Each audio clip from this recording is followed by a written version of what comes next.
이재명 대표가 자신을 증인으로 부른 대장동 민간업자 재판에 결국 불출석했습니다. 불출석 사유서를 내긴 했습니다만 재판부는 당시 최종 승인권자였던 이재명 성남시장의 증언이 꼭 필요하다라면서 나오라고 했지만 결국 응하지 않은 겁니다.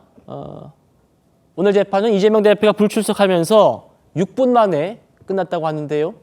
유동규 전 법무부장 목소리 들어보시죠.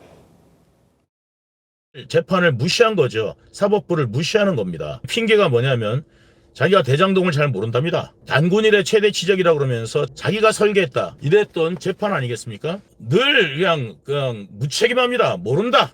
이재명이가 못 나오는 건 이재명이가 재판장에서 거짓말하기 어렵기 때문입니다. 이재명이 이제 증인으로 나오지 않습니까? 재판장에서 거짓말을 하게 되면 위증의 처벌을 받게 됩니다. 이 증인석에 앉아가지고 유동규 변호사들의 집중 질문 공세를 받아야 되고요. 남한테 재판 빨리 하라고 그러지 말고 본인도 재판 미루지 말고 본인 재판 성실히 임하라는 말씀을 하고 싶습니다. 차 교수님, 네. 오늘 재판부가요. 이재명 대표가 낸 불출석 사유서를 문제를 삼았습니다. 판사가 이렇게 얘기했어요. 이재명 대표가 낸 불출석 사유서 보니까 포괄적인 내용만 기재되어 있다. 구체적으로 어떤 일정, 재판 겹친다는지 이유가 안 적혀 있다 이겁니다. 재판부의 질책 어떻게 들리세요? 글쎄요, 이재명 대표가 딴 분도 아니고 변호사시잖아요. 그런데 사실 이 재판에 성실하게 출석하고 해야 되는 것은 어떻게 민주시민의 도리이긴 합니다만 본인 입장에서는 사실 이 재판에 협조를 하는 것보다 지금 제1야당의 대표로서 내란 극복에 더 앞장서는 것이 낫다고 아마 본인 나름대로는 판단을 한 것 같아요. 그런데 문제는 이 상황을 지켜보는 상당수의 국민들이 과연 이재명 대표의 그런 정치적 명분을 얼마만큼 수용할 수 있을까라는 부분이라는 것이죠. 사실 딴 재판도 아니고 대장동 재판은 사실 이재명 대표가 갖고 있는 가장 큰 사법 리스크 중에 하나인데, 물론 본인이 오늘 지금 피고인 자격으로 지금 가서 이야기하는 건 아니고 일단 증인의 자격으로 가는 거긴 합니다만, 그렇죠. 본인 입장에서는 아마 이 대장동이라는 이 사안 자체가 사실 이 탄핵 국면에서 이 언급되는 것조차도 본인한테는 정치적으로 크게 도움이 안 된다는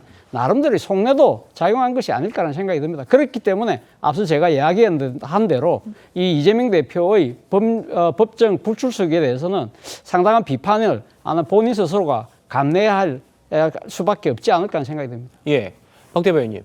예. 불출석 사유서에 구체적인 내용을 안 적었다는 거예요? 그걸 지금 재판부가 지적했어요? 네. 어떻게 보십니까?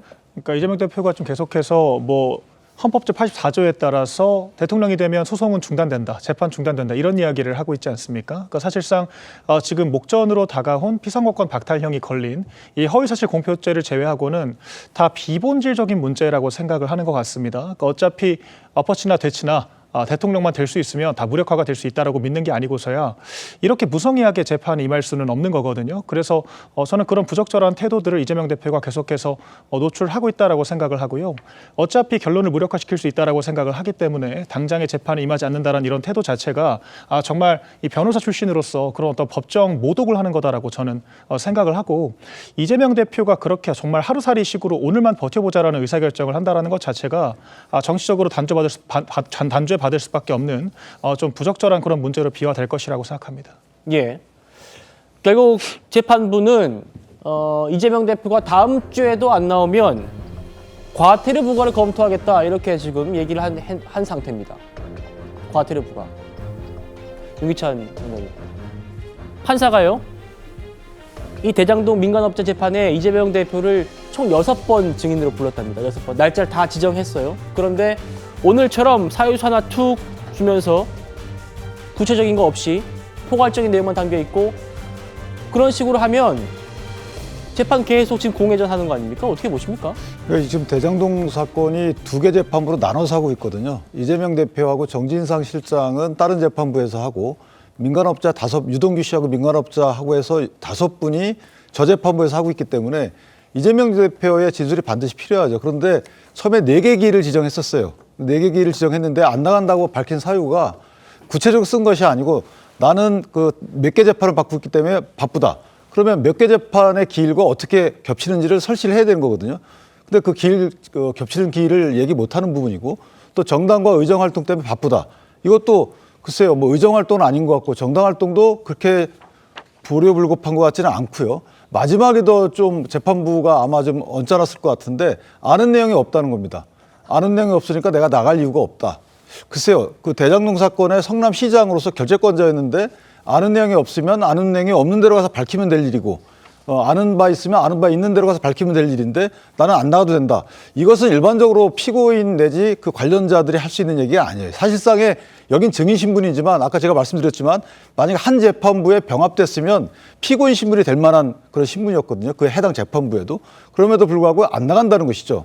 그렇다면 제가 볼 때는 4번에서 이제 2번 더 늘려서 6번을 잡은 건데 이제는 과태료 부과를 넘어서서 아마 구인장까지 발부할 가능성이 있고 저는 개인적으로 이재명 대표의 실질적인 신분을 고려한다 그러면 구인장 발부 여지도 상당히 크다 이렇게 생각합니다.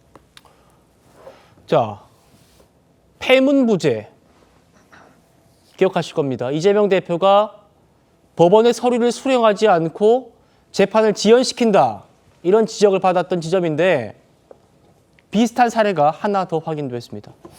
성침 부장님. 예. 작년 6월에 이재명 대표 기소된 거예요. 쌍방울 불법 대북 송금 사건. 여기서 이재명 대표 측이 법관 기피 신청을 냈었습니다. 근데 그걸 법원이 각하했어요. 이재명 대표 측이 그 각하 결정문을 수령을 안 해가지고 지금 이 대북 송금 사건 정식 재판이 시작조차 못하고 있답니다. 저희 어떻게 봐야 됩니까? 그러니까 지금 이재명 대표 측 주장은 변호인이 송달받았기 때문에 변호인이 전달받았으므로 괜찮다, 이미 인지하고 있다라는 주장을 하는 건데 그것이 효과가 발생하느냐 이거에 대한 또 의구심들이 있는 것 같아요. 논쟁이 있는 것 같아요. 근데 지금 재판이 열리지 않는 것이 그게 송달이 정확히 되지 않았기 때문인 것인지 아니면 다른 뭔가 재판 준비가 되지 않았기 때문인지 그거에 대해서 법원에서 뭐 적절하게 아직 발표를 하지 않았기 때문에 저는 사실 저 송달되지 않는 게 지금 그 화면에서 나오는 것처럼 변호인에게 송달됐을 때 효과 발생 충분히 하는 것 아닌가라는 생각을 하고 있거든요. 왜냐하면 사실 이 청구인 그 피의자 측에서 우리가 이걸 못 받았기 때문에 각하 내용을 못 받았기 때문에 재판을 지금 진행하면 안 된다라고 주장을 할 수 있기 때문에 사실 송달이 중요한 건데 네. 지금 변호인 측에서는 지금 받았다고 인정을 하고 있잖아요. 그렇기 때문에 재판을 진행해도 문제가 없다고 저는 보고 있거든요. 그렇기 때문에 저 법적 절차 저는 그거에 대해서 잘 모르기 때문에 저렇게 됐을 때 과연 재판을 저것 때문에 진행할 수 없는 것인지에 대해서는 저는 불명확하지 않나라는 말씀드리고 싶습니다.